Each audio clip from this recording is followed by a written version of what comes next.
Vaidyaratnam Ayurveda മ്യൂസിയത്തിന്റെ ഉദ്ഘാടനം പ്രതീകാത്മകമായി ചെയ്യുകയാണ് ബഹുമാനനായ മുൻ രാഷ്ട്രപതി doctor APJ Abdul Kalam.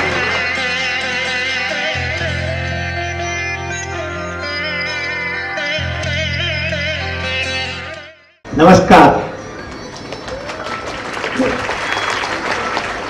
Thaikkattussery Ayurveda Museum കാണുന്നു. ഇവിടെ വരാനും സാധിച്ചതിൽ ഞാൻ സന്തോഷിക്കുന്നു.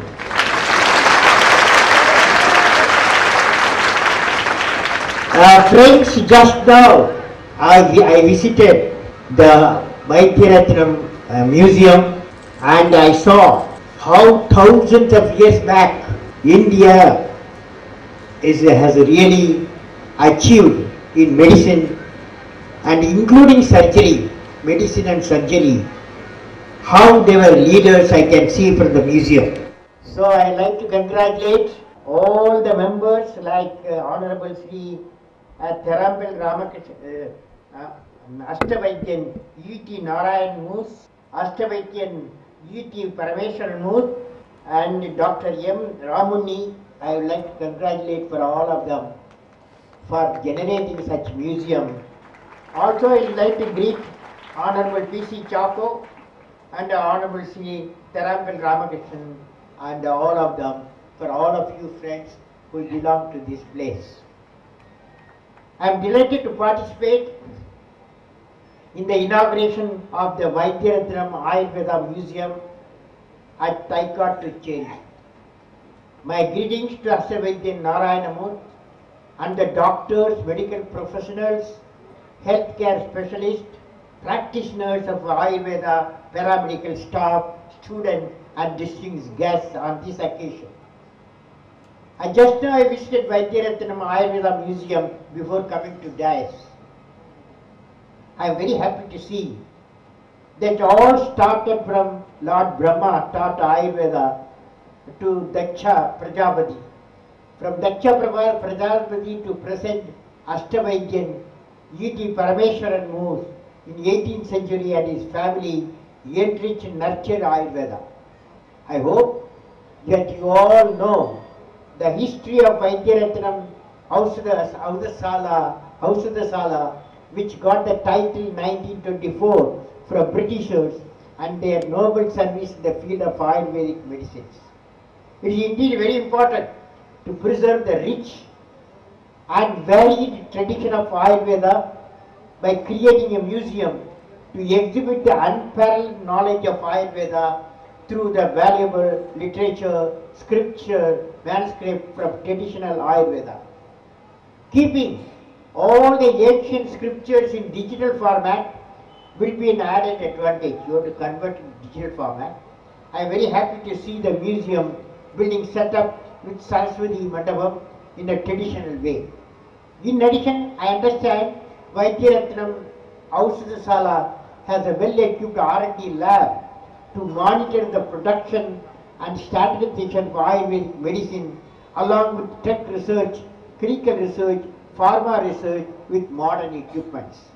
I appreciate the initiative of Vaidyaratnam Group's service to the society by conducting medical camps, pain and palliative clinics.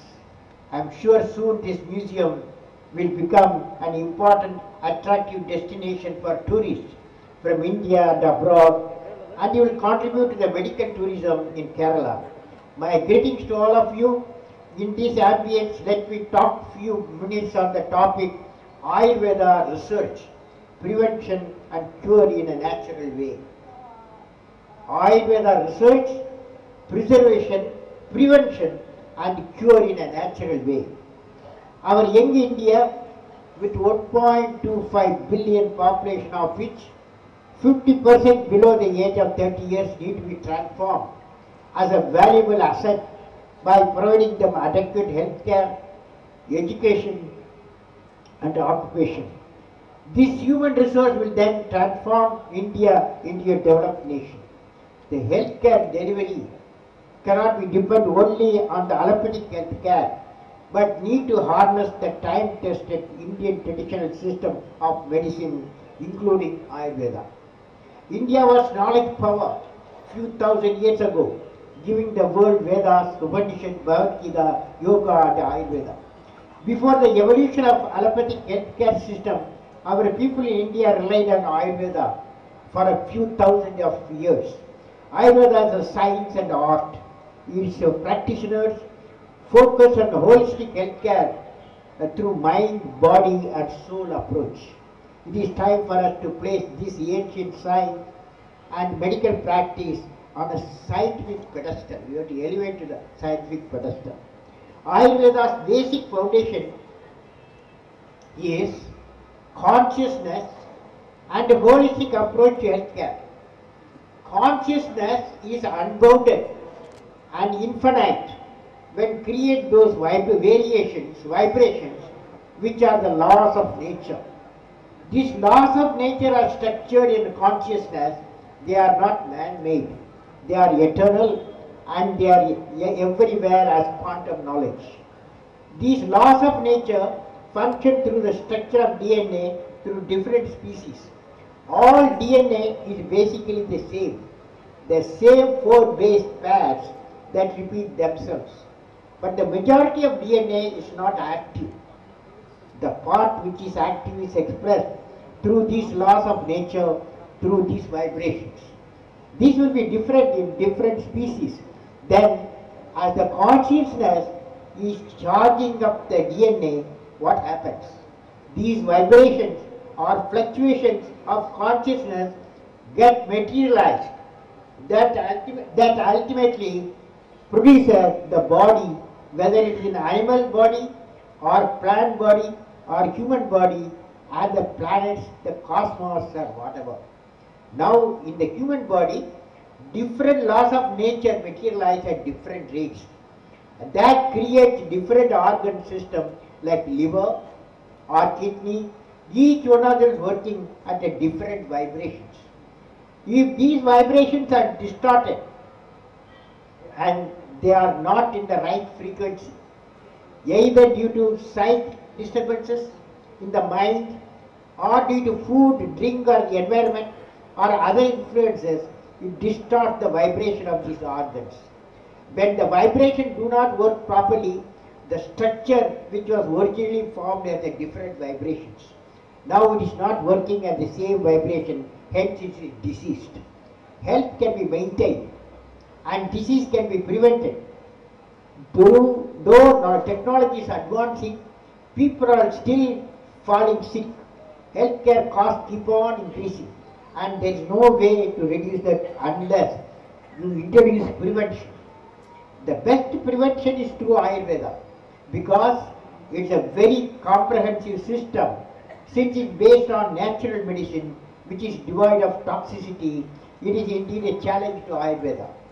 Even the Tamil poet Thiruvallur mentioned about prevention of disease in Kural, written 2000 years ago. He says, Marandana Venda Mandarki Arundiyadu Atrunin. That means you don't need any medicine provided you eat your appetite. You eat to your appetite and also right kind of food after it is fully digested. Hence the challenge before us is how Ayurveda can be used to prevent the diseases by understanding the disease pattern and genetic basis and its DNA structure by carrying out integrated research with modern biotechnology, genomics and proteomics methods and tools on medicinal and aromatic plants so that appropriate medicinal formulation can be evolved in the form of drugs to prevent the major diseases from the childhood or even from mother's womb. Let me now analyze various possibilities of research and development in the field of herbal products. Now there is what is called biofactories. Plant genomics is the new emerging area of research which deals with functional and structural definition of genes, both in terms of their location in the genome and their expression for defining the precise regulation to control the whole metabolism. Thus the field opens up new avenues to modulate the gene expression in such a way that plants can be converted into a proficient genotypes or varieties to be used as the biofactories producing useful proteins, therapeutic molecules, nutritional composition, and stress-tolerant varieties to meet the current and futurist requirement of society in the eco-environment friendly manner. Now friends, I would like to say the plant genome. Then now let me talk to you. The herbal research for soldiers' health. When I was the scientific advisor to the Defense Minister in DRDO, we launched a major R&D program on herbs for soldiers' health and coded this activity as a program Charaka. Many new herbal extracts were developed into naturotical products and thereby herbal remedies for soldiers and the society. Some of these products include layberry juice as an antioxidant beverage from sea buckhorn for facilitating high altitude acclimatization. And friends, like that we have 4,000 soldiers have altitude have benefited. Now the another area I would like to say that the demand for herbal products, particularly in the herbal area, there are potential applications for developing multiple products for nutrition, prevention and cure of diseases.